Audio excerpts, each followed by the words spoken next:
কাকরাইল মসজিদের ভিতর ইটালি থেকে জামাত, ওই ইটালির জামাতের মধ্যে এক যুবক মাত্র কালেমা পড়ে মুসলমান হয়েছে।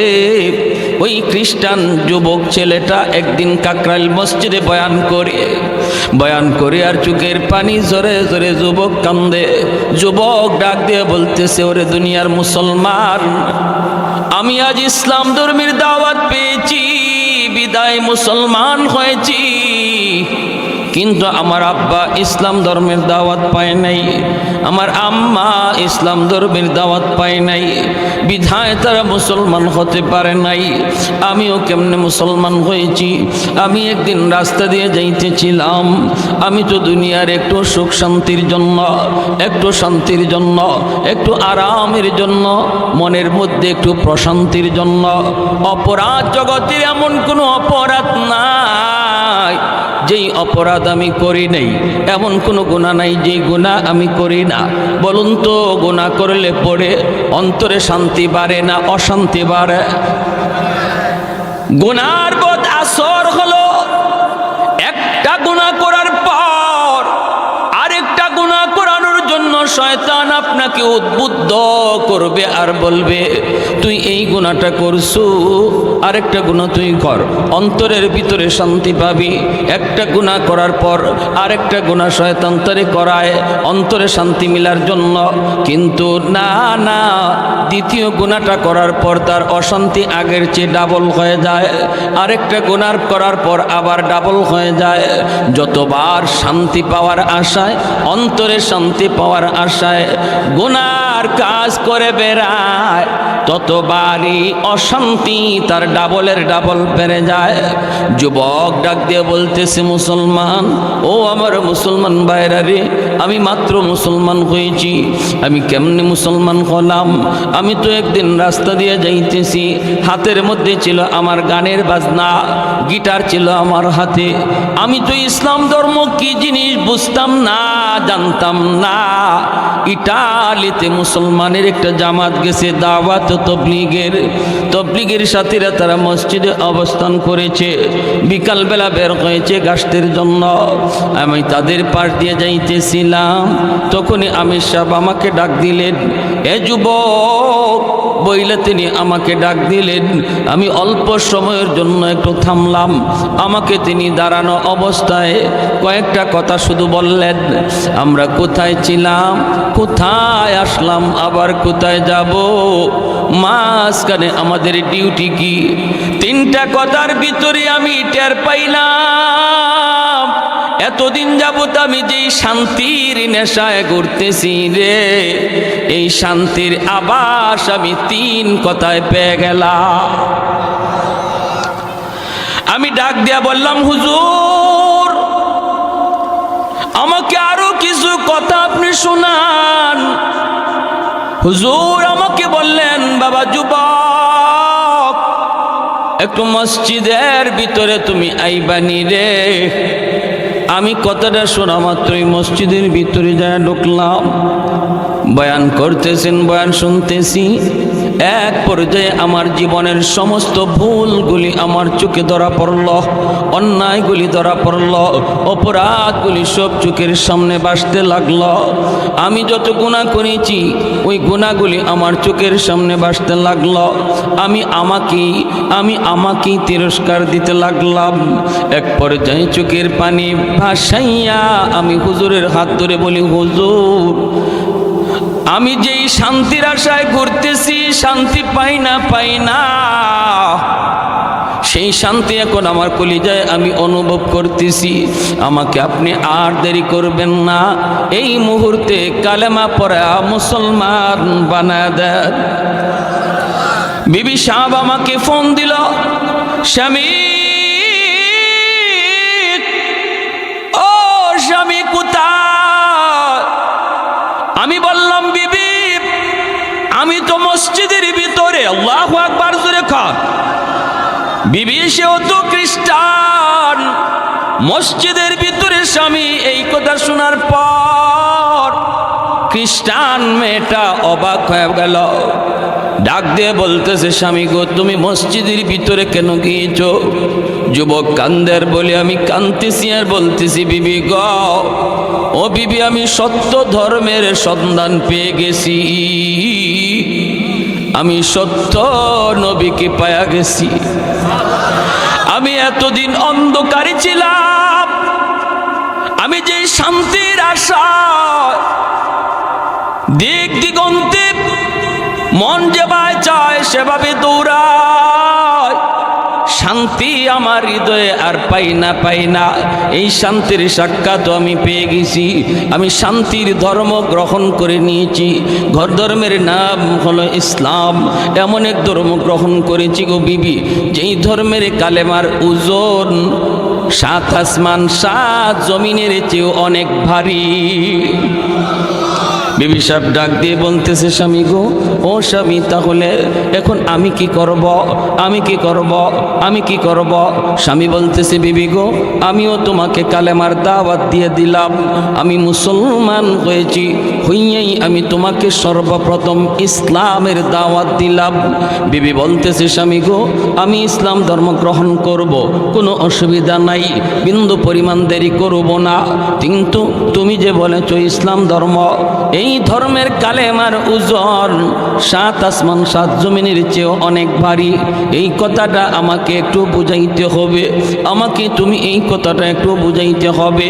বিবি ডাক দিয়ে কয়, আমি একটা দাড়ি পাল্লা হাজির করব, এই দাড়ি পাল্লার এক পাল্লার মধ্যে তুমি কালেমা কাগজে লিখে নিয়ে আসবা। এই কাগজে লিখা কালেমা এক পাল্লার মধ্যে রাখবো, আর এক পাল্লায় 7 আসমান 7 জমিন লাগবে না। আমাদেরকে আল্লাহ যে একটা সন্তান দিয়েছে, এই ছোট্ট মানিকটারে এক পাল্লায় রাখবো। যদি তোমার কালেমার পাল্লা ভারী হয়, আমি কথা দিলাম কালেমা পড়ে মুসলমান হয়ে যাব। আর একটু জোরে সুবহানাল্লাহ। যুবক আমির সাহেবের কাছে যাইয়া হাত জোর করে কয়, হুজুর, আমি তো সর্বপ্রথম কালেমার দাওয়াত আমার স্ত্রীকে দিয়েছি।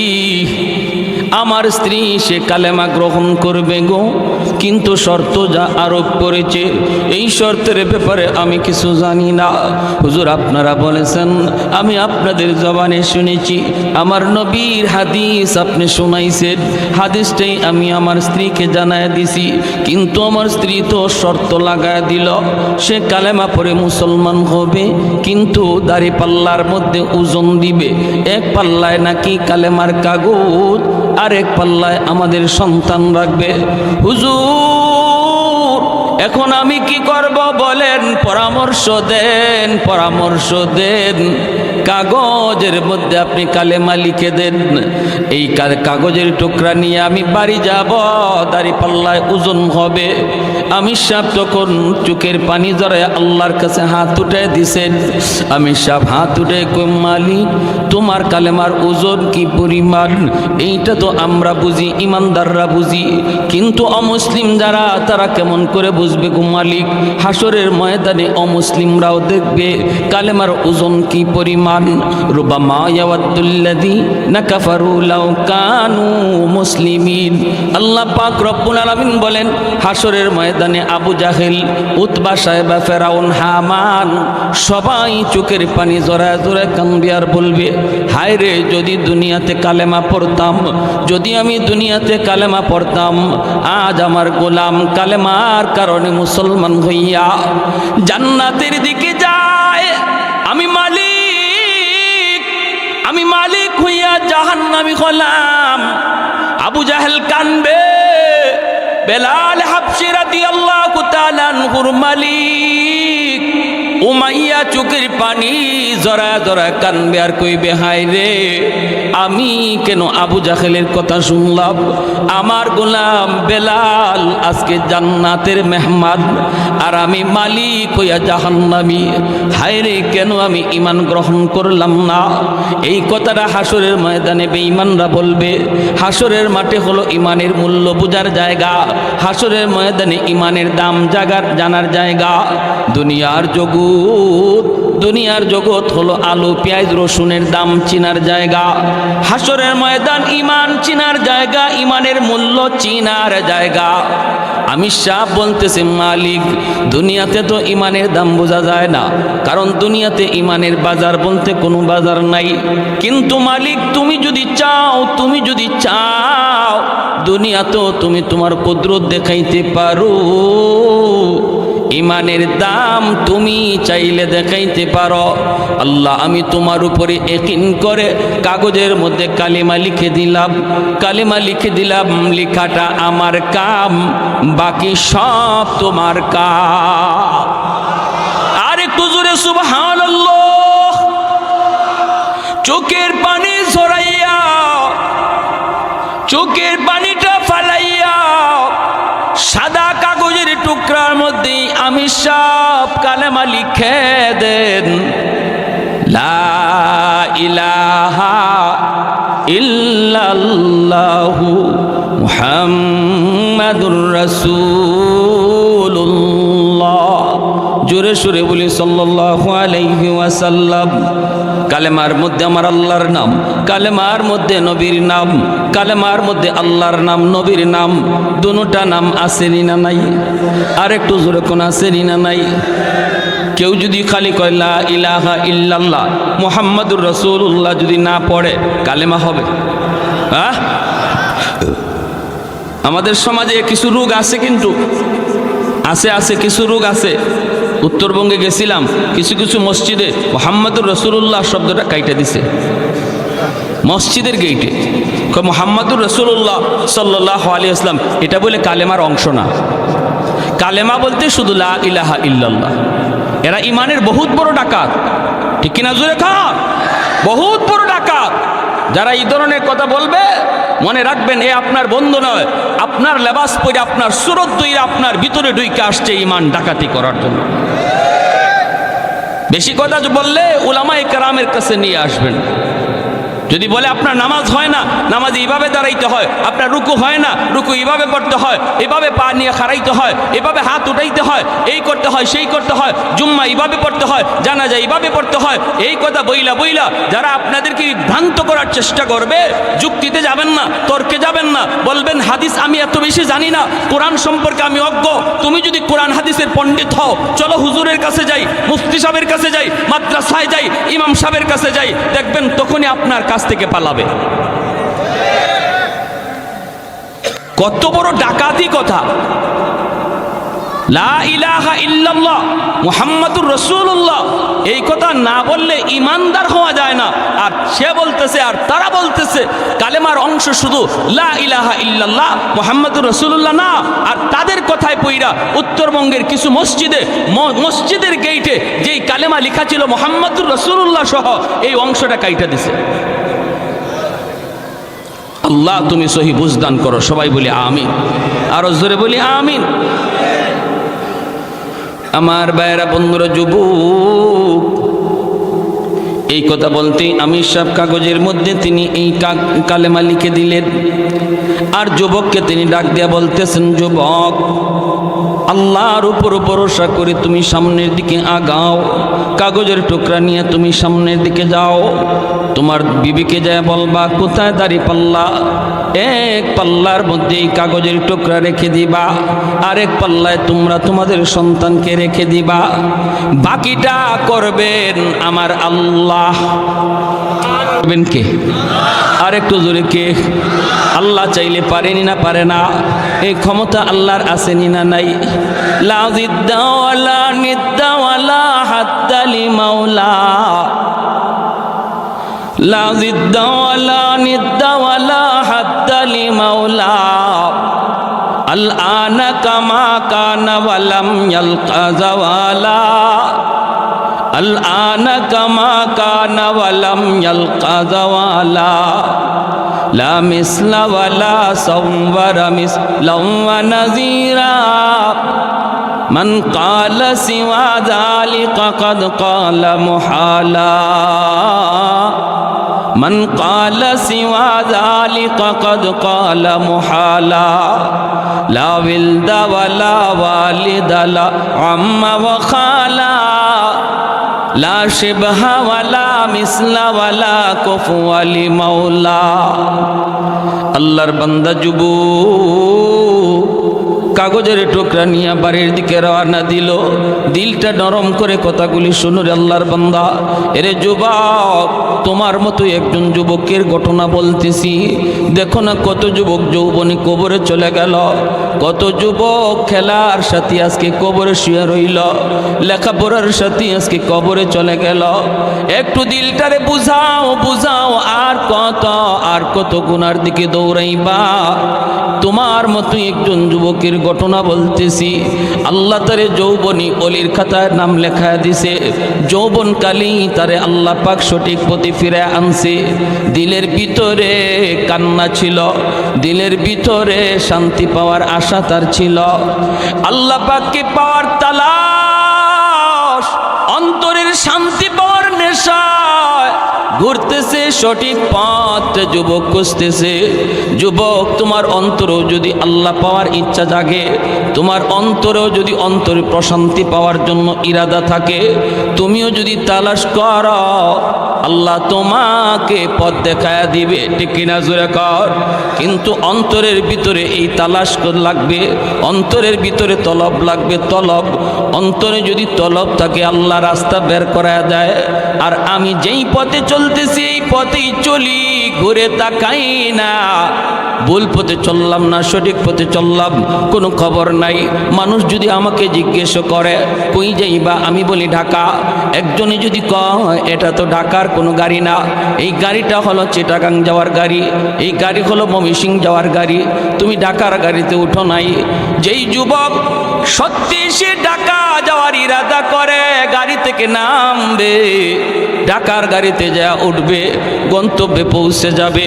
আমাদের সবের বাড়ি হলো জান্নাত, জান্নাতের গাড়িতে উঠার জন্য সবাই চেষ্টা আছি রে ভাই। কিছু ভাইয়েরা জাহান্নামের গাড়িতে উঠে বসা রইছে।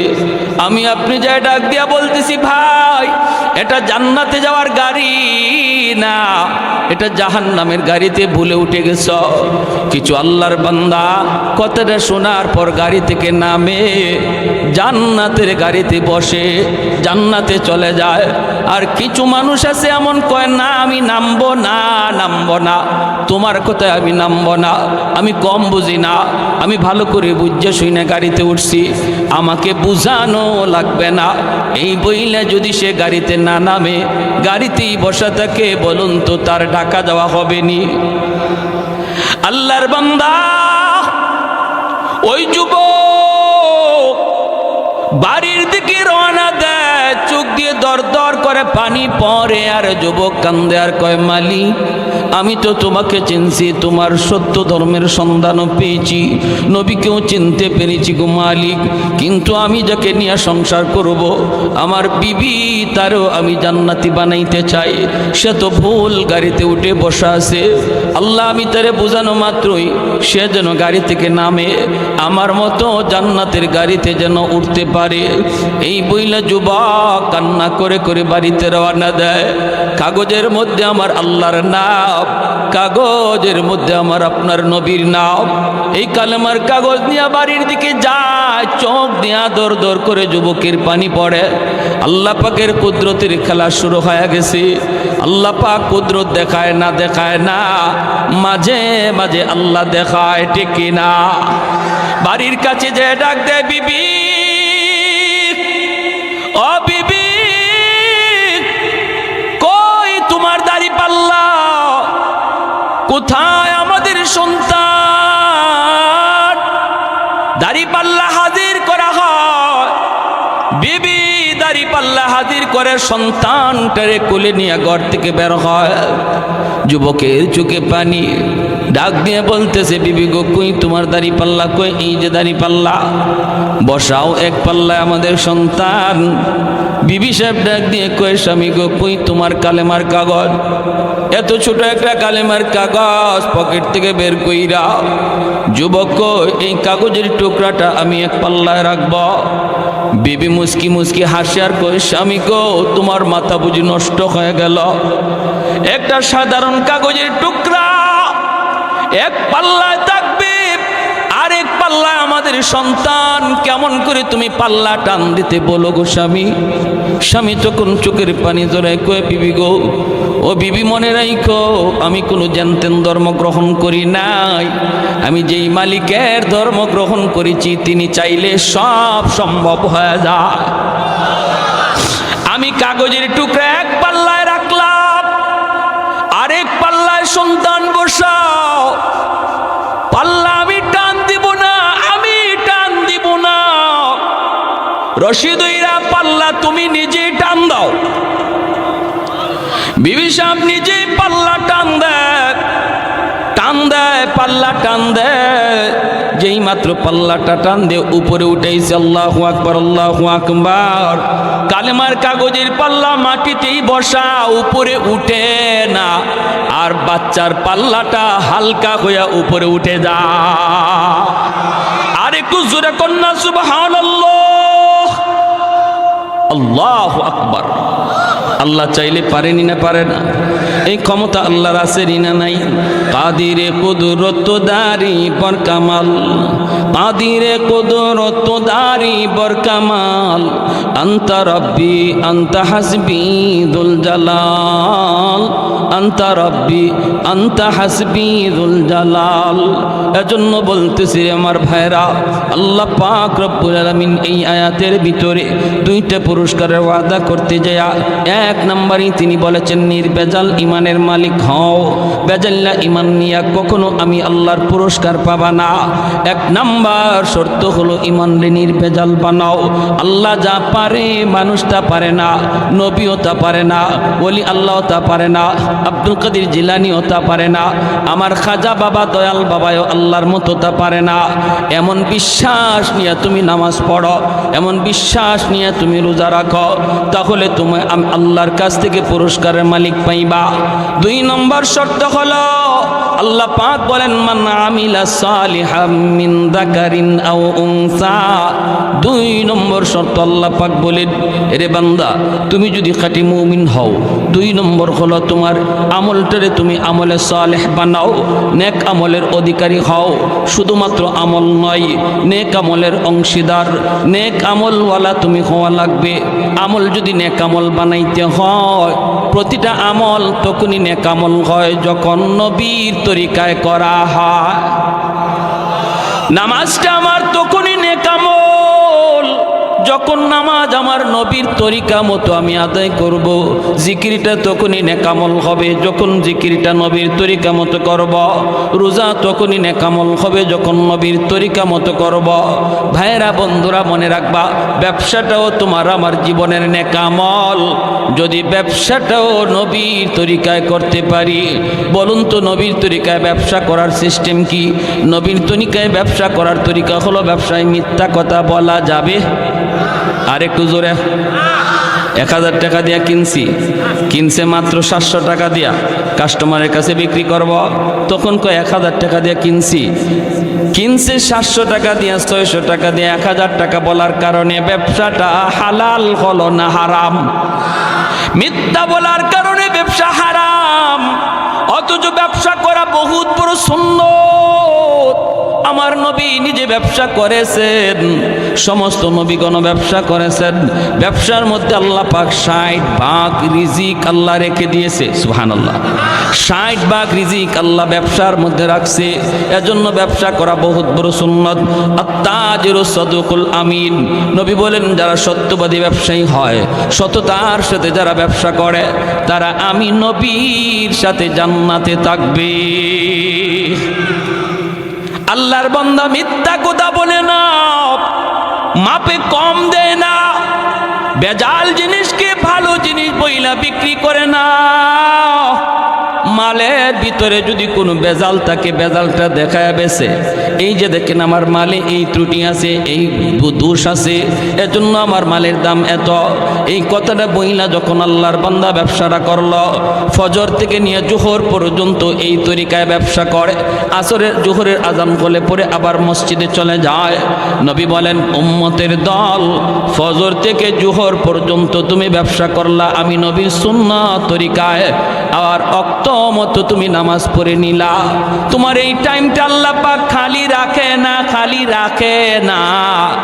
একটা লোক মসজিদে বইসা এত সময় জিকির করলে যেই সব হইতো, তুমি ব্যবসা করার দ্বারা আল্লাহ এই পরিমাণ সওয়াব আমল নামায় দান করে। মাপে কম দেয় না, মিথ্যা কথা বলে না, খারাপ জিনিসে ভালো জিনিস কয়ে বেছে না, ভালোটারে ভালো কয়, খারাপটারে খারাপ কয়। আজান হলে মসজিদে যায়। এই লোক যতক্ষণ পর্যন্ত ব্যবসা করবে ততক্ষণ পর্যন্ত নফল নামাজ পড়লে যেই সওয়াব হইতো আল্লাহ তার আমল নামায় দান করে। তাহলে ব্যবসায়ীদের জন্য আল্লাহর ওলি হওয়া বড় সহজ, ঠিক কিনা জোরে বলেন? আল্লাহর ওলি হওয়া বড় সহজ। আল্লাহর যেই বান্দা ব্যবসা করা অবস্থায় সে কখনো মিথ্যা বলবে না, নামাজের টাইমে নামাজ পড়বে। কাস্টমার আইসে, আজান হয়ে গেছে, এরপরও সে কাস্টমারকে বলতেছে, ভাই রে এখন আমি মাল বেচবো না, এখন আমি মাপবো না, আজান হয়ে গেছে, মসজিদের দিকে যাব। শাটারটা বন্ধ করে মসজিদের দিকে রওনা দিয়েছে। অনেক সময় ইবলিস শয়তান আজান হলে পরে আপনার দোকানে কাস্টমার পাঠায় দিবে। ইবলিস নিজেই মানুষের সুরত ধরে আসবে আপনার মসজিদের জামাত তরক করানোর জন্য। ভালো করে ইবলিস জানে একা একা নামাজ পড়লে আপনার সওয়াব কম, জামাতে নামাজ পড়লে 500 গুণ বেশি সওয়াব। ইবলিস এই কথাটা জানে বিদায় মানুষের সুরত ধরে আসবে আপনার জামাত তরক করানোর জন্য।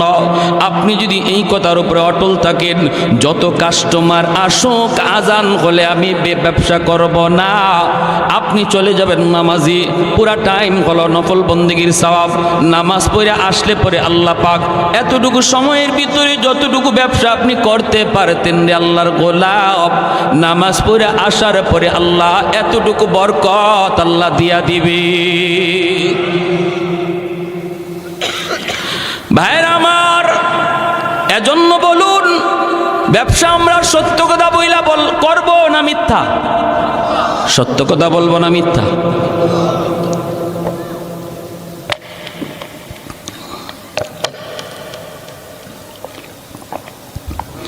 দেখতেছি আমার ব্যবসায়ী ভাইদের উদ্যোগে প্রোগ্রাম, তাহলে ব্যবসার ব্যাপারে কিছু কথা বলা দরকার আছে নি না নাই?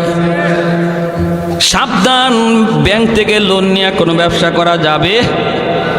আওয়াজ আসতে হইছে, বোঝা যায় ও সমস্যা আছে। ব্যাংক থেকে টাকা নিয়ে সুদে টাকা নিয়ে ব্যবসা করলেন, গোড়াতেই গন্ডগোল, ঠিক না? পরে যে আপনি কি করবেন এটা হিসাব ছাড়া, পরে যে আপনি কই পর্যন্ত দৌড় দিবেন আপনার ধরাও যাবে না, কারণ গোড়াতেই গন্ডগোল লাগাই দিছেন। গোড়াতে আপনি সুদে টাকা আনছেন, ঠিক কিনা? সুদে টাকা এনে ব্যবসা করতেছেন, অতএব আপনার কাছে হালাল হারাম বলতে কিছু থাকবে না, মিথ্যা সত্য বলতে আপনি কিছু বুঝবেন না। যা পাইবেন তা ধরবেন, যা পাইবেন তা খাইবেন, খাইতে পারেন। হারাম টাকা দিয়ে আপনি সন্তান লালন পালন করবেন, হারাম টাকা দিয়ে আপনি বিবিরে পালবেন, হারাম টাকা দিয়ে আপনি ঘরের মানুষকে খাওয়াবেন। খাইব সবে, কিন্তু হিসাব লইব আল্লাহ আপনার কাছ থেকে একা, ঠিক না? ঠিক না? ভাত রান্না হলো রে যুবক, এক ড্যাগ ভাত রান্না হলো, এই ড্যাগের পুরা ভাত কিন্তু আপনি একা খান না। এই ডেগের ভাতগুলি আপনি খান 2 প্লেট, আপনার স্ত্রী খায় 2 প্লেট, স্বামী আপনার সন্তানে খায় 3 প্লেট, মা খায়, বাবা খায়, বোনে খায়, ভাই খায়, প্রতিবেশী খায়, আত্মীয় স্বজন খায়, সবাই খাইয়া পাতিলের ভাত শেষ করলো। কিন্তু হাসরের ময়দানে আল্লাহ বলবে, বান্দা আয় 100 প্লেট ভাতের হিসাব তুই দিবি। তুমি যখন বলবা মালিক আমি তো 100 প্লেট ভাত আমি খাই নাই, আমি তো মাত্র 2 প্লেট ভাত খাইছি, বাকিরা তো ওরা খাইছে, আল্লাহ বলবেন ওদের হিসাব নাই, কারণ তুমি হারাম ঢুকাইছো, এজন্য পুরা পাতিলের ভাতের হিসাব তুমি দিবা। খাইব সবে, হিসাব দিব আমি একা, এটা জানার পরেও যে হারাম ঘরে ঢুকায় সে বুদ্ধিমান না বোকা? আর একটু জোরে কোন। সবাই খাইলো, হিসাব দিব আমি একা। সুদের টাকা দিয়া ঘর বানাইলাম, এই ঘরের ভিতরে 4টা 5টা রুম, এক রুমের ভিতরে আমি থাকলাম, আর বাকি 4 রুমের মধ্যে আমার সন্তান থাকলো, মা থাকলো, বাবা থাকলো, ভাই থাকলো, বোন থাকলো। আল্লাহ পাক রব্বুল আলামিন এই 5টা রুমের হিসাব আপনার কাছ থেকে একা নিব। যারা ছিল এরা ফাও ফাও ছিল, এদের কোনো হিসাব নাই, হিসাব দিবে তুমি একা। এজন্যই তো এক বড় ভাইকে ছোট ভাই বলতেছে, ভাইয়া সাবধান, ভাইয়া তুমি সুদের ব্যবসা কইরো না, সুদে টাকা আইনো না, সুদখোরের কাছে তুমি যাইও না, অল্প হলেও তুমি এর উপরে সবর করো, আল্লাহ বরকত দিয়ে দিবে। বড় ভাই কই চুপ থাক, তুই মাদ্রাসায় গেছো মাত্র, এখনই পণ্ডিতি কইরো না, এখনো কিন্তু বড় হুজুর হও নাই, চুপ কর, তুই বেশি কথা বলবি না।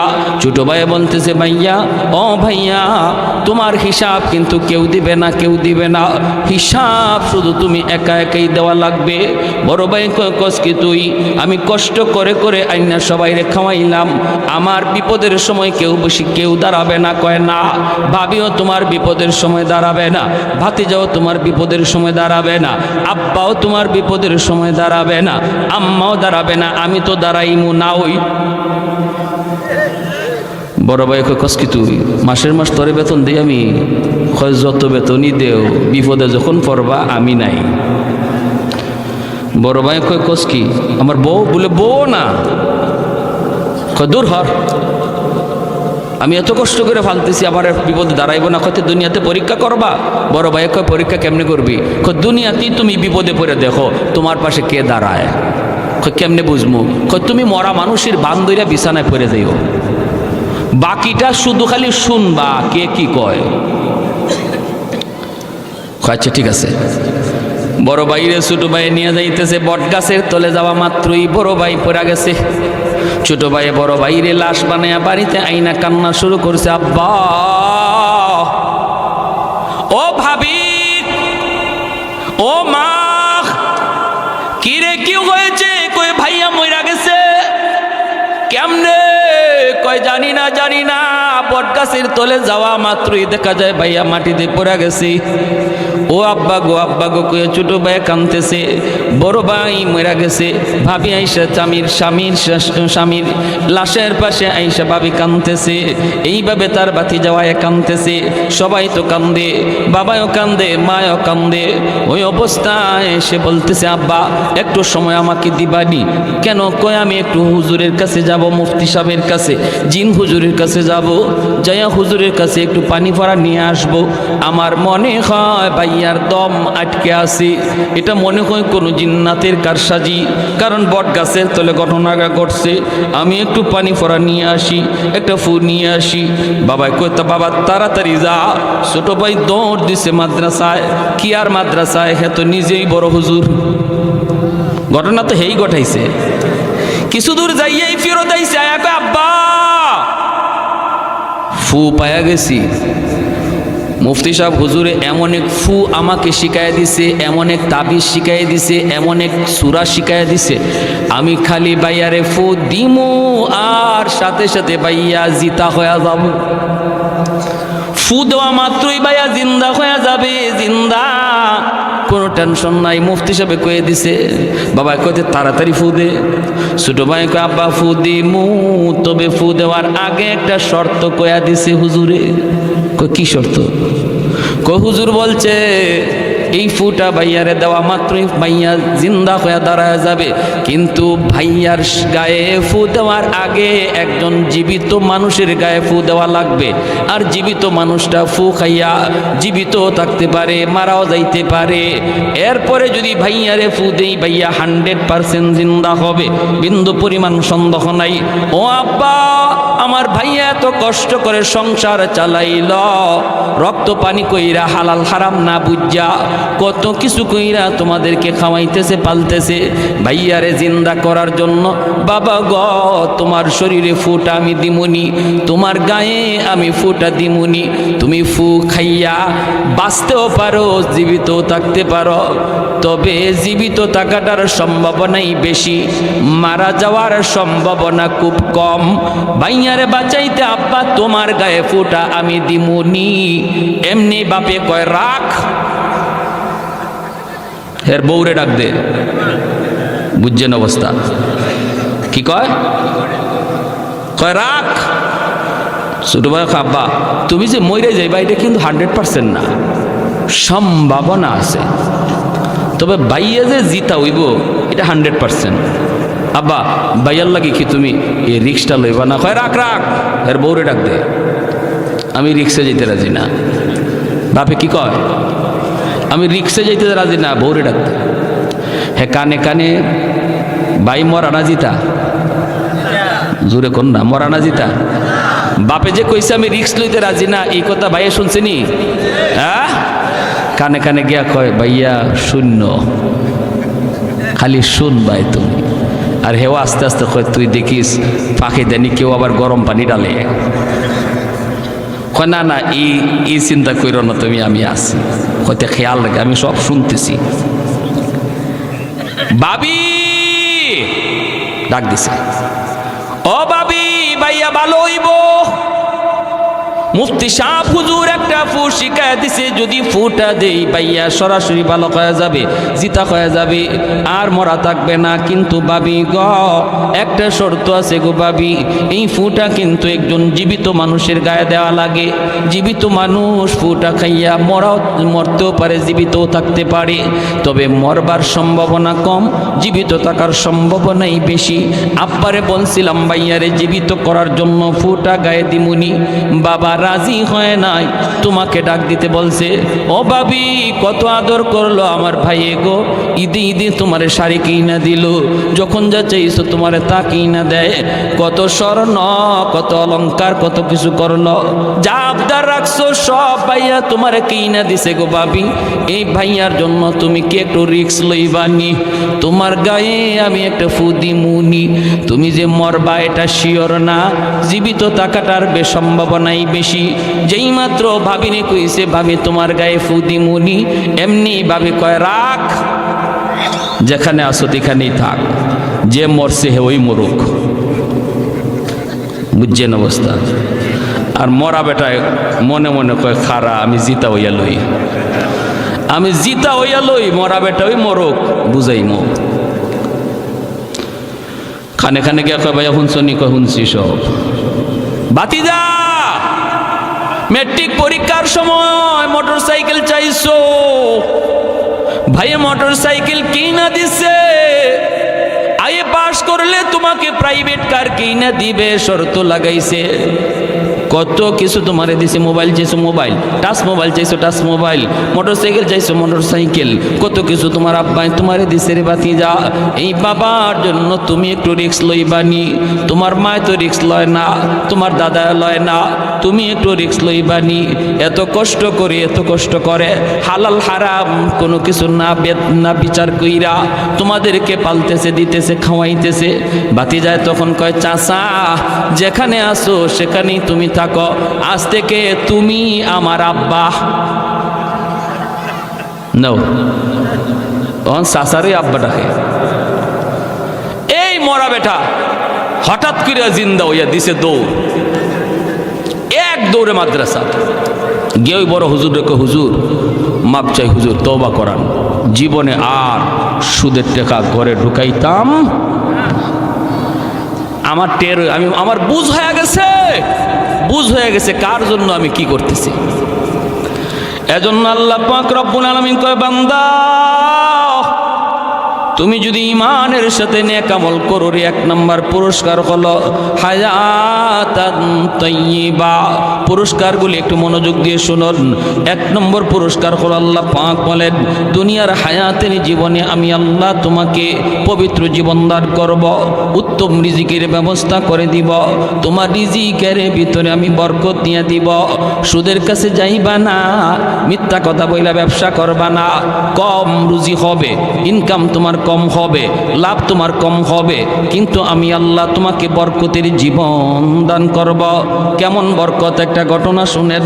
হযরত জাবের রাদিয়াল্লাহু তাআলা আনহু, আল্লাহর নবীর একজন প্রসিদ্ধ সাহাবী হযরত জাবের রাদিয়াল্লাহু তাআলা আনহু, খন্দকের যুদ্ধ, মদিনার চতুর্দিকে খাল খনন হইতেছে, আমার নবী নিজেও খাল খননের মধ্যে মগ্ন। 1500 সাহাবায়ে কেরাম নবীর সাথে মদিনার খাল খনন করেন। ওই অবস্থায় হযরত জাবের নবীজির পাশে আইসা দেখেন নবীজির পেট পিটে লাইগা গেছে, পাথর বেঁধে রাখছেন নবীজি। সোজা হইয়া আমার আপনার নবী দাঁড়াইতে পারেন না, আল্লাহর নবী সোজা হইয়া দাঁড়াইতে পারেন না। পেটের খোদায় জাবের জিজ্ঞেস করেন, নবী গো, ওগো নবী, সোজা হইয়া দাঁড়ান না কেন?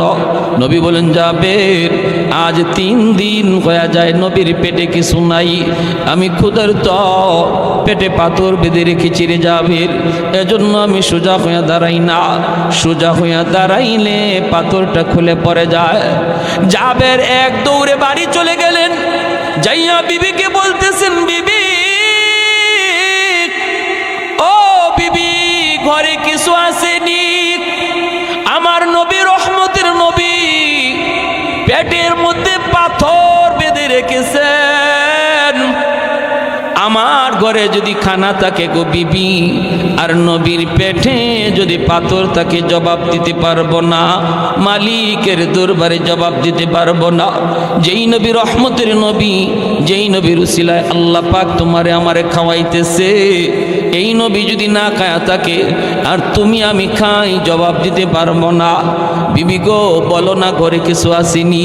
বিবি তখনই ডাক দেয়া কয়, স্বামী গো, অল্প কিছু রুটি আর অল্প কিছু গোশত আছে, 4-5 জন মানুষ খাইতে পারবে।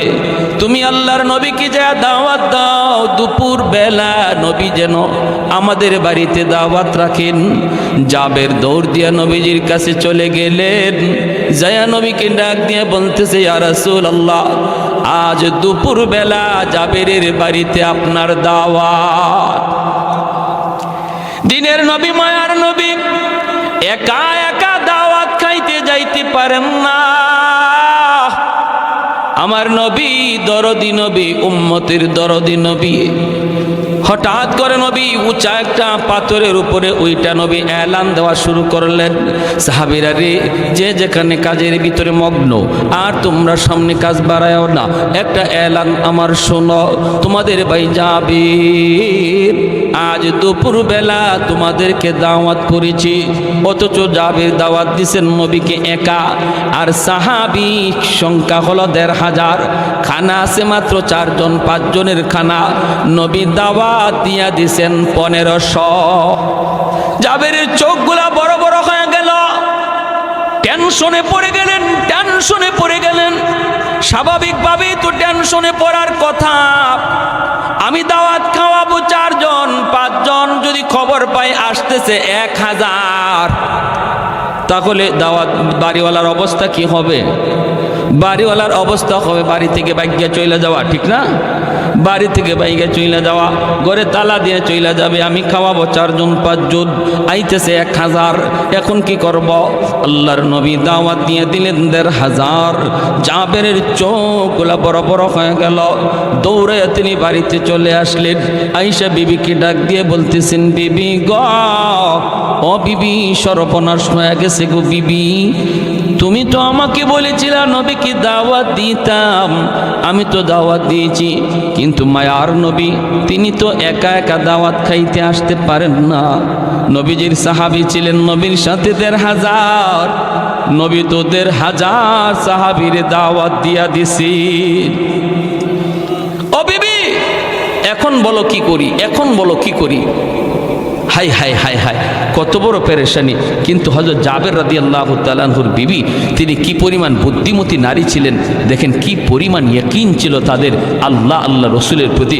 বিবি সাহেব বলতেছে, স্বামী গো, ও স্বামী, টেনশন করো কেন, টেনশন করো কেন, একটা কথার জবাব দাও, নবীকে দাওয়াত দিয়েছে কে? হযরত জাবের বলেন, নবীকে দাওয়াত তো আমি দিয়েছি। বিবি সাহেব বলতেছে, তো 1400 আর 1500 সাহাবীদেরকে দাওয়াত দিয়েছে কে? জাবের বলেন, 1500 সাহাবীকে আমি দেই নাই, দাওয়াত দিয়েছেন মায়ার নবী। এমনি জাবেরের বিবি বলে, তাহলে আল্লাহর কসম কোনো টেনশন আমাদের নাই, নবী যদি নিজের জবানে 1500কে দাওয়াত দিয়া থাকেন, তুমি না দিয়া থাকো, তাহলে আমার নবীর জবানের ইজ্জত আল্লাহ কেমনে রাখবে, এটা আল্লাহ ভালো বুঝবে। কারণ আশিক আর মাশুকের এখানে খেলা শুরু হয়েছে। নবী হলেন আশিক, আল্লাহ হলেন মাশুক। আশিক বলে ফেলছে, এখন আশিকের কথার দাম মাশুক কেমনে রাখবে সেটা তিনি বুঝবেন। তোমার আমার টেনশন নাই, সুবহানাল্লাহ, যেরকম কত সুন্দর জবাব, কত সুন্দর বুদ্ধি। মহিলাদেরও বুদ্ধি আছে, আপনাদের ঘরে যে বিবি সাহেবেরও বুদ্ধি আছে। আপনি যদি মনে করেন যে আপনার ম্যাডামের কোনো বুদ্ধি শুদ্ধি নাই, এটা ঠিক হবে না। নবী বলেন ঘরের সমস্ত কাজ বিবির সাথে পরামর্শ করে করো, এটা নবীর সুন্নত। ঘরের কাজ যদি স্ত্রীর সাথে পরামর্শ করা হয়, আল্লাহ পাক এই কাজের মধ্যে বরকত দেয় এবং বিবি সাহেবের মনটা খুশি হয় যে আমার স্বামী দুই একটা কথা আমাকে জিজ্ঞেস করে, আমার সাথে পরামর্শ করে। সিদ্ধান্ত নেবেন আপনি, যা করবেন আপনি, কিন্তু পরামর্শ নেবেন স্ত্রীর কাছ থেকে। পরামর্শে মাঝে মাঝে স্ত্রী ভালো পরামর্শও দিবে। যদি ভালো পরামর্শ দেয়, এই পরামর্শ মোতাবেক কাজ করবেন। যদি বুঝেন না তার পরামর্শ মতো কাজ করতে পারবেন না, আপনি ভিন্নভাবে কাজ করবেন, করেন, তাও অসুবিধা নাই। কিন্তু পরামর্শ, তার একটা মত নেওয়ার কারণে আল্লাহ আপনার এই কাজের মধ্যে বরকত দিয়ে দিবে। যদিও এই কাজে সফলতা কম ছিল, আল্লাহ স্ত্রীর পরামর্শ নেওয়ার খাতিরে এই কাজে আল্লাহ পাক আপনার এই কাজের মধ্যে সফলতা দিয়া দিবে। এটা স্ত্রীর সাথে পরামর্শ করার গুণ। আরে হাজিরিন, আর বলি কেমনে বলি, আমাদের দেশে মহিলাদের বুদ্ধি নাই। বুদ্ধি না থাকলে দেশ চালায় কে? পুরুষ না মহিলা? আপনাদের এলাকাতে নাকি? আমরা যখন সৌদি গেলাম, তো আমি আল্লাহ পাকের অশেষ দয়ায় 10, 11, 12 তিনবার গেলাম। তো একজন আমারে জিজ্ঞেস করে, সৌদির এক শায়েখ, সে আমাকে আরবিতে বলতেছে, এই বাড়ি কোথায়? তো ওদের তো ভাষাই এরকম, এটা তো আপনারা বুঝবেন না। আরবিতে ভাষাটাই, আরবিতে আপনিও নাই তুমিও নাই, সব আন্তা, সব এক ক্যাটাগরি। বাড়ি কোথায়? আমি বললাম বাড়ি বাংলাদেশ। বাংলাদেশ? আমারে কয় কি শুনবেন? কয় তোমাদের বাংলাদেশে পুরুষ মানুষ আসেনি? আমি মনে মনে কই, মা এই বেজুইতে এবার মা থেকে। আমি বললাম আমারে কি তোমার বেটি মনে হয়? আমারে মহিলা মনে হয়? আমি যে পুরুষ দেখো না? হয় না, এই জন্য বলি না, এই যে বলতেছি এই জন্য যে তোমাদের পুরুষ কই, মহিলা একজন নামে আরেকজন উঠে, পুরুষ মানুষ কোথায়? প্রশ্ন এটা থাকেনি না? থাকে না? আমরা বলি না, আমরা মন্দ বলবো না, আমরা খারাপও বলবো না, তবে এটুকু বলি যে মহিলাদের বুদ্ধি আছে। দেশও চালাইতেছে আমাদের মহিলায়। আপনার ঘরের ম্যাডাম, তার একটু মূল্যায়ন করবেন, তার একটু দাম দিবেন, তার একটু আদর করবেন, তার একটু কদর করবেন। এটা আমার নবীর বহুত বড় সুন্দর।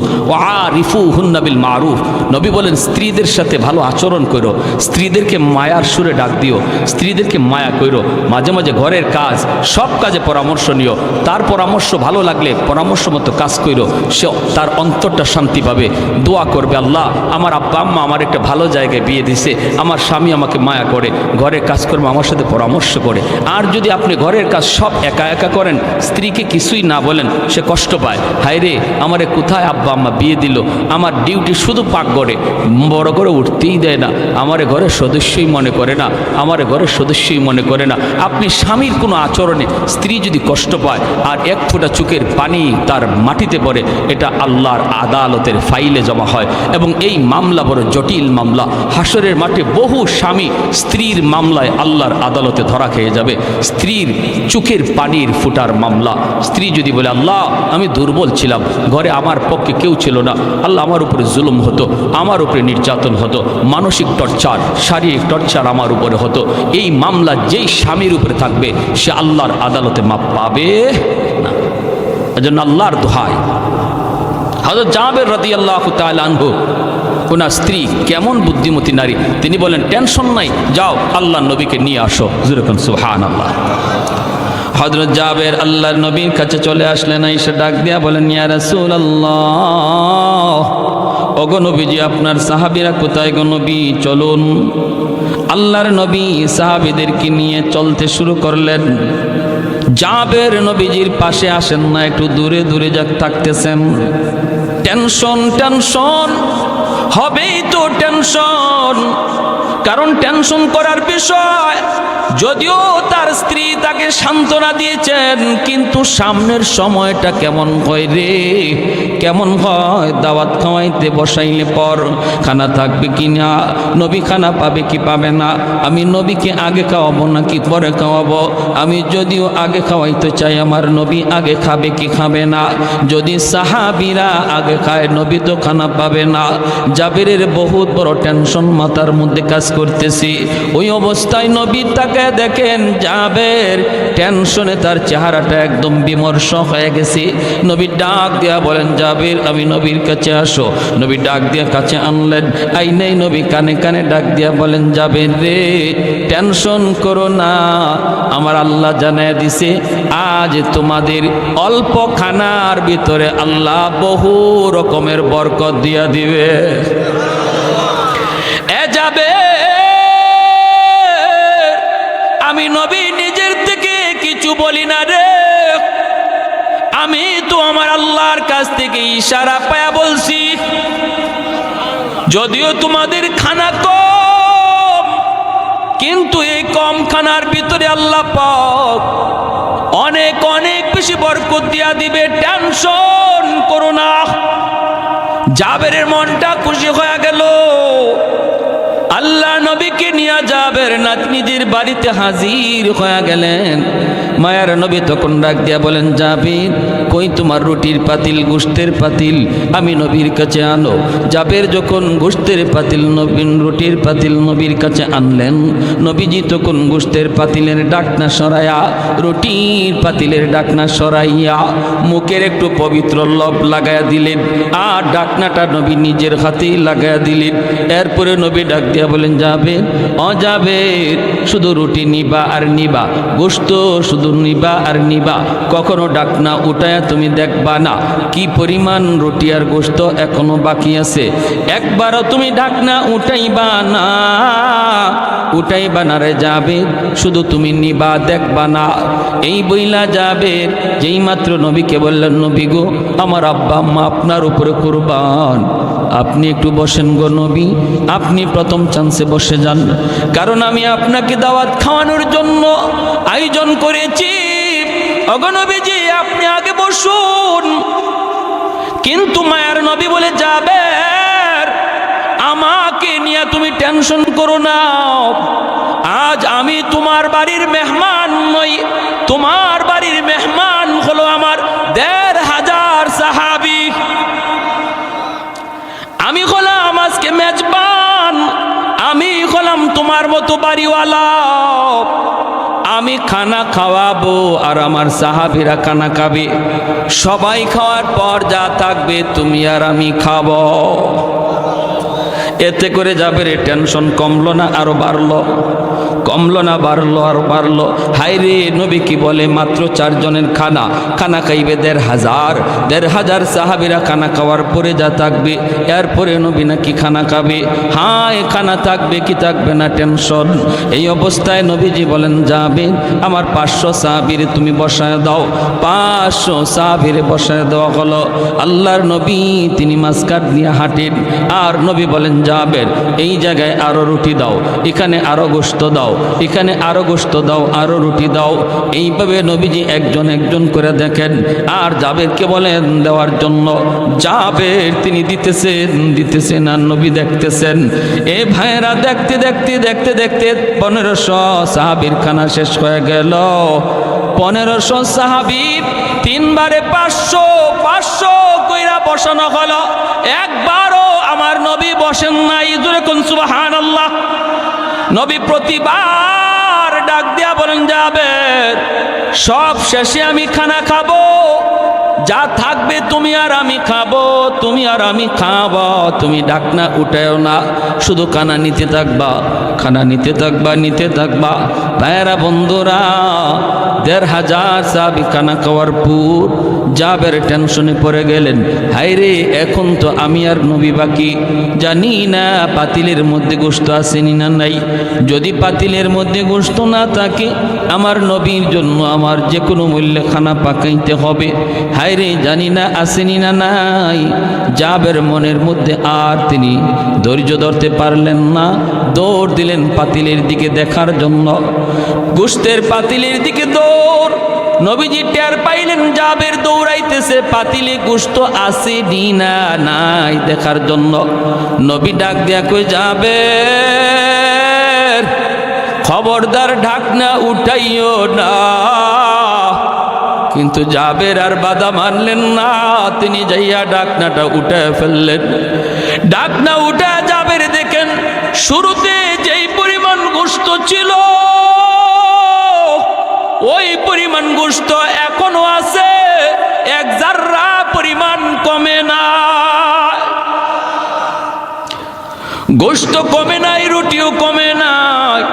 আল্লাহ নবী ডাক দিয়ে বলতেছে, যাবে তুমি কি ভুল করছো রে? তুমি যদি ঢাকনা না উঠাইতা, তোমাদের অল্প খানার ভিতরে আল্লাহ এমন বরকত আল্লাহ দিছিল, মদিনার সমস্ত মানুষে যদি আজ তোমার বাড়িতে দাওয়াত করে খাওয়ানো হইতো, তবুও তোমার খানার বরকত কমতো না। কিসের আর ১,৫০০ আর ২,০০০, হাজার হাজার মানুষও যদি আজ খাইতো, বরকত কমতো না। এজন্য বলি, বরকত এটা সংজ্ঞা দেয়া বুঝাইবার বিষয় না, এটা ধৈর্য দেখাইবার বিষয় না, এটা বুঝতে হয়। আমার ঘরের ভিতরে বরকত আসবে। এক লোক ৫০,০০০ টাকা মাসে কামাই করে, এরপরে ঘরে বরকত নাই, মাস শেষে দেখা যায় ঋণ থাকে। আরেকজন ইমাম সাহেব, মসজিদের মুয়াজ্জিন সাহেব, মাদ্রাসার উস্তাদ, ৫,০০০ টাকা বেতন, এরপরও আলহামদুলিল্লাহ মাস শেষে কোনো ঋণ নাই। আসেনি না নাই? জোরে কোন আসেনি না নাই? সমাজের ভিতরে যে মানুষটা হালাল তরিকায় ব্যবসা করবে, ব্যবসার মধ্যে ভেজাল করবে না, আজান হলে মসজিদে যাবে, এরপরে মা বাবার সাথে ভালো আচরণ করবে, আলেম উলামাকে শ্রদ্ধা করবে, আর ওজনে সঠিক ওজন দিবে, সুদের ধারে কাছে যাবে না, সুদখোরের সাথে কোনো সম্পর্কও রাখবে না, এই লোকটা মাস শেষে দেখা যাইতে পারে তার লাভ কম হয়েছে, কিন্তু আল্লাহ পাক এই অল্প লাভের মধ্যে এমন বরকত দিবে, যে বরকত লক্ষ টাকা লাভ কইরাও কেউ পাবে না। বুঝে আসছে ভাই? আহা, সমাজে এমন বহু চিত্র আছে, আমরা দেখি লাখ টাকার উপরে মাসে বেতন পায়, ফ্যাক্টরির মালিক করে, চাকরি করে, কিন্তু মাস শেষে দেখা যায় মুদির দোকানে ১০,০০০ ঋণ পড়ে রয়েছে, মাছের দোকানে ৫,০০০ ঋণ, এমনকি সেলুনওয়ালাও তার কাছে টাকা পায়। আসেনি না নাই? মা চুলটা কাটতে চুলের টাকাটা দেয় না সেলুনওয়ালারে, মাস শেষে বেতন পায় ১ লাখ। চারদিকে মানুষে খালি টাকা পায়। আরেকজন মানুষ সামান্য একটা ব্যবসা করে, একটা মুদির দোকান, সামান্য একটা টং, সামান্য একটা পানের দোকানদারি করে, কিন্তু আল্লাহর বান্দা আল্লাহরে ভয় করে ব্যবসা করে, আল্লাহরে ডরায় ব্যবসা করে, আল্লাহর ভয় অন্তরে রেখে ব্যবসা করে। দেখা যায় তার কাছে কেউ কোনো টাকাও পায় না, ঋণের জন্য তার বাড়িতে লোকও আসে। আসেনি না নাই? হ্যাঁ ভাইয়েরা আমার, এজন্য ব্যবসায়ী ভাইরা, এত সুন্দর উদ্যোগ আপনারা নিছেন, আল্লাহর দোহাই। ব্যবসা বহুত বড় নবীর সুন্নত, বহুত বড় সুন্নত। ৬০ ভাগ রিজিক নবী বলেন আল্লাহ ব্যবসার মধ্যে রাখছে, আর ৪০ ভাগ রিজিক আল্লাহ বাঁচিয়ে দিছে চাকুরিজীবীর এবং ফসলাদি ক্ষেত খামারের মধ্যে, আর চাকরি বাকরির মধ্যে ৪০ ভাগ, আর ৬০ ভাগ রিজিকই আল্লাহ পাক ব্যবসার মধ্যে দিয়ে দিছে। কোন ব্যবসায়ী? যে ব্যবসায়ী সততার সাথে ব্যবসা করবে, সত্য কথা বলবে, মাপে কম দিবে না, আজান হলে আজানের গুরুত্ব বুঝবে, মা বাবাকে ভালো আচরণ করবে, বাপ মার সাথে ভালো আচরণ করবে। হযরত মূসা আলাইহিস সালামের জামানার একটা ছোট্ট ঘটনা বলে শেষ দিচ্ছি। অসুবিধা হইতেছে আপনাদের কি ভাই? পিছনে ভাইরা অসুবিধা হইতেছে? মূসা আলাইহিস সালামকে আল্লাহ জান্নাতে বন্ধু হবে কে? আল্লাহ কয়, বাজারে যাও, গিয়া দেখো গোশত বেচে কসাই, এই কসাই হলো জান্নাতে তোমার বন্ধু। সুবহানাল্লাহ কইতেন না? জলিলুল কদর পয়গম্বর মূসা কালিমুল্লাহ ৩০০০ বার যিনি জমিনে বৈশা আল্লাহর সাথে কথা বলছেন, সেই মূসা নবী কয়, আল্লাহ জান্নাতে বন্ধুকে হবে, সাথীকে হবে? আল্লাহ বলে বাজারের কসাই। মূসা নবী রওনা দিয়া দিছেন ওই কসাইকে দেখার জন্য। সুরত নবীর সুরত চিনে না, মূসা নবীর সে কোনোদিন দেখে নাই। মূসা নবী আল্লাহর কাছ থেকে ঠিকানা লয়ে এলিছে, আল্লাহ কোন বাজারের কোন কসাই, অমুক বাজার অমুক কসাই। তিনি চলে আসছেন কসাইয়ের কাছে, সাধারণ মানুষের বেশ ধরে বলতেছেন, ভাইয়া আজ আমি আপনার বাড়ি মেহমান হতে চাই, আমাকে নেবেন? কয় ঠিক আছে, অসুবিধা নেই, চলেন, এটা তো আমার খুশনসিব। কারো বাড়িতে যদি মেহমান যায় তাহলে মনে রাখবেন, মূসা নবী একদিন জিজ্ঞেস করেছিলেন, আল্লাহ তুমি যদি কারো উপরে খুশি হও, তখন তুমি তার উপরে যে খুশি এটার আলামত কি? আল্লাহ বলে, তার বাড়িতে আমি মেহমান পাঠাই। আর আসতে কোন সুবহানাল্লাহ। আল্লাহ তুমি কারো উপরে খুশি, এর আলামত কি, এর লক্ষণ কি? আল্লাহ বলে, আমি তার বাড়িতে মেহমান পাঠাই। যার বাড়িতে মেহমান পাঠাই বুঝবা আমি আল্লাহ তারে ভালোবাসি, আমি তার উপরে খুশি। জানতেন কথা নয়, মেহমানদারি করা। এজন্য মেহমান আসলে মন খারাপ করবেন না। মেহমান বরকত লয়ে আসে, রহমত লয়ে আসে। মেহমানের কদর করা। মান আরাদা আইয়াবসুতার রিজকা ফালইউকরিম দাইফা, নবী বলেন তুমি যদি তোমার রিজিকের মধ্যে বরকত চাও, রিজিকের মধ্যে প্রশস্ততা চাও, তুমি যদি আরো বেশি রিজিক চাও, মেহমানের কদর করো, বেশি বেশি মেহমানদারি করো, আল্লাহ রিজিক বাড়ায় দিবে। সুবহানাল্লাহ, জোরে কন। আর আমরা মেহমান আসলে পরে মাঝে মাঝে মন খারাপ করি, ঠিক না? তবে আলহামদুলিল্লাহ গরিবের বাড়িতে মেহমান গেলে পরে গরিব কষ্ট পায় না, গরিব খুশি হয়। গরিবের বাড়িতে ধনী লোক গেলে পরে গরিব খুব খুশি হয়, কিন্তু ধনীর বাড়িতে গরিব গেলে ধনী মন খারাপ করে। কথাটা মনে হয় ঠিক বললাম না, নাকি ঠিক? ঠিক। গরিবের বাড়িতে ধনী লোক গেলে গরিব খুব খুশি হয়, হাতির পা পড়ছে, কি খুশি, কি খাওয়াইব কি না। কিন্তু এই গরিব লোকটাই যদি ওই ধনী লোকের বাড়িতে যায়, সে মন খারাপ করে। মনে রাখবেন, ভালো করে ইয়াদ রাখবেন, আল্লাহ রাব্বুল আলামিন বলছেন, মুসা, আমার যে বান্দার উপরে আমি আল্লাহ খুশি, এর আলামত হলো আমি তার বাড়িতে মেহমান পাঠাই। মুসা নবী বলেন, আমি তোমার বাড়িতে মেহমান হতে চাই। কসাই বলে, আসেন হুজুর, আসেন। মুসা আলাইহিস সালাম তার বাড়িতে গেলেন। জয়া মুসা নবী দেখতে পেলেন লোকটা এই যে গোশত, কিছু গোশত নিয়ে পাকাইলো, পাকাইয়া গোশতটা সে একটা প্লেটের মধ্যে লইয়া ঝুপড়ির ভিতরে পালঙের মধ্যে একটা বৃদ্ধা মহিলা শুয়ে রইছে, তারে উঠাইয়া কুলের মধ্যে বসাইয়া গোশতের ঝোলটা খাওয়াইতেছে। আল্লাহু আকবার। একটা মা তার সন্তানকে যেইভাবে কুলে বসায় বসায় শিশুকালে খাওয়ায়, এইভাবেই কসাই মানুষটা, এই বৃদ্ধা মহিলা তার মা, এই মাটারে কুলে বসাইয়া শিশু বাচ্চার মতো খাওয়াইতেছে। মুসা আলাইহিস সালাম দেখলেন মহিলাকে চিনেন না। আল্লাহর পয়গম্বর জিজ্ঞেস করেন, ভাই এই মহিলা কে, কি তার পরিচয়? আর বিড়বিড় করে কি যেন বলল, কি বলল? লোকটায় কয়, ভাই আপনাকে চিনি না, আপনি আমার বাড়ির মুসাফির, মেহমান। ইনি আমার মা, অনেকদিন যাবত আমার মা বিছানায়, আমি বাজার থেকে আইসা এই গোশত আমি পাকাইয়া আমার বাচ্চাগুলিরে আগে খাওয়াই না, আমি ওই খানাটা সবার আগে আমার মারে আমি খাওয়াই। বাচ্চাগুলি খোদার যন্ত্রণায় যদি ছটফট করে, তবুও বাচ্চাদেরকে আগে দেই না, সবার আগে আমি আমার মারে খাওয়াই।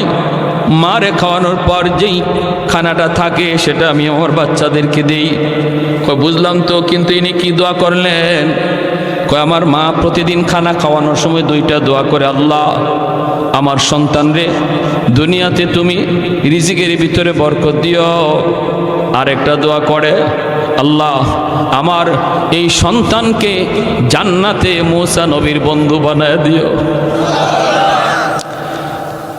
ভাই মুসাফির, আমার মার দুটা দোয়ার একটা দোয়া কবুল হয়ে গেছে। আমি দিন দিন আমার ব্যবসার ভিতরে বরকত পাইতেছি। যখন সুবহানাল্লাহ, আমি ব্যবসা করি কিন্তু মার সেবা বাবার সেবা করি, আমার মারে কষ্ট দেই না, বাবারে কষ্ট দেই না। মা অন্তর থেকে দোয়া করে, বাবা অন্তর থেকে দোয়া করে। এজন্য ব্যবসার ভিতরে আল্লাহ দিন বদিন আমার তরক্কি উন্নতি দান করেছে। আরেকটা দোয়া মার কবুল হলো কিনা আমি জানি না, জান্নাতে মুসা নবীর সাথে আমার বন্ধুত্ব হবে কিনা আমি জানি না। এইবার মুসা নবী চুগের পানিটা ছাইরা কয়, ভাই রে, এ ভাই আমার পরিচয়টা তুমি জেনে নাও, আমি কোনো অচেনা মুসাফির নই, আমি হলাম আল্লাহর পয়গম্বর মুসা কালিমুল্লাহ। তোমার আম্মার দ্বিতীয় দোয়াটাও কবুল হয়ে গেছে। সুবহানাল্লাহ। দুইটা দোয়ার প্রথম দোয়া তো কবুল হয়েছে, তুমি দেখছো, দ্বিতীয় দোয়াটাও কবুল হয়ে গেছে। আমি আল্লাহকে জানতে চাইছিলাম, মালিক জান্নাতে বন্ধু কে হবে? আল্লাহ তোমার কথা বইলা দিছে, অতএব তোমার মার দ্বিতীয় দোয়াটাও কবুল, জান্নাতে তুমি আমার বন্ধু হবে। এজন্য বলি যুবক, ব্যবসা বাণিজ্য করো, মারে কষ্ট দিও না, বাবারে কষ্ট দিও না। আল্লাহ ব্যবসার মধ্যে দিন দিন উন্নতি দান করবে। কারণ বাপ মা হলো পাওয়ার হাউস। বাপ মার দোয়া যদি অন্তরে থাকে, সন্তানের দুনিয়ার জিন্দিগি আল্লাহ পাক বরকত দিয়ে ভরপুর করে দেয়। দিন বদিন আল্লাহ তারে আগায় নেয়। আর দুনিয়াতে যদি বাপ মার বদ্ধ থাকে রে যুবক, যত উন্নতি তুমি দেখো, কিন্তু তুমি দেখতেছো আগাও, মূলত তুমি পিছাও। তুমি দেখতেছো তুমি আগাও, আর আল্লাহ দেখে তুমি পিছাও। লেখাপড়ার উন্নতি পাবা না যদি মার দোয়া না থাকে, বাবার দোয়া না থাকে। বাইজিদ বুস্তামি ছোট্ট বালক, মায় পানি চাইছে, পানি লইয়া আসতে আসতে মা ঘুমায় গেছে। শেষ রাত পর্যন্ত মার মাথার পাশে ছোট্ট বালক বাইজিদ মাথার পাশে গ্লাসে পানি নিয়ে দাঁড়ানো, সারা রাত পড়তেছে বাইজিদ, কালকে পরীক্ষা। কিন্তু পড়ালেখা বাদ দিয়া মার মাথার পাশে গ্লাসে পানি নিয়ে বাইজিদ দাঁড়ানো। শেষ সাথে মার ঘুম ভাঙলো, দেখে ছোট্ট বাবু বাইজিদ মাথার পাশে দাঁড়ায় শীতে কাঁপতেছে। মা উঠে কই, বাবা তুমি এখানে শীতে দাঁড়ায় কি করো? আম্মা পানি লইয়া আইতে আইতে তুমি ঘুমায় গেছো। মা কই, বাবা ডাক দিলি না? বাইজিদ কান্দে, মা গো ডাক দিলে তোমার ঘুম ভাঙবে, তোমার কষ্ট হবে, এজন্য আমি ডাক দেই নাই। আমি মাথার পাশে গ্লাসে পানি নিয়ে দাঁড়ায় রইছি। আমার আম্মার যখন নিজের ইচ্ছায় ঘুম ভাঙবে, আবার আমি তারে পানি দেব।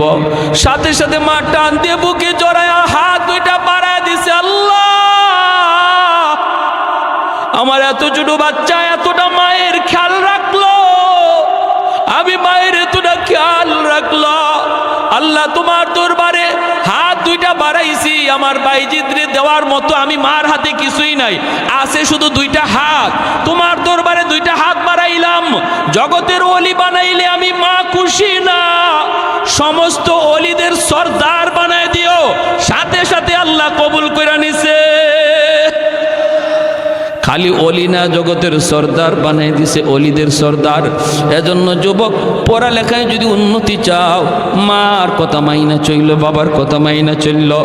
বাপ মা কোনোদিন তোমার ক্ষতি চায় না, খারাপ চায় না। যখন যা কয় রে যুবক, তোমার ভালোর জন্য কয়। আজ বুঝবা না, বুঝবা একদিন, যেদিন তুমি নিজে বাবা হইবা, নিজে যেদিন সন্তান পাইবা, ওই দিন নিজে বুঝবা বাপ মা তোমার জন্য কতটা ভালো চাইছিল।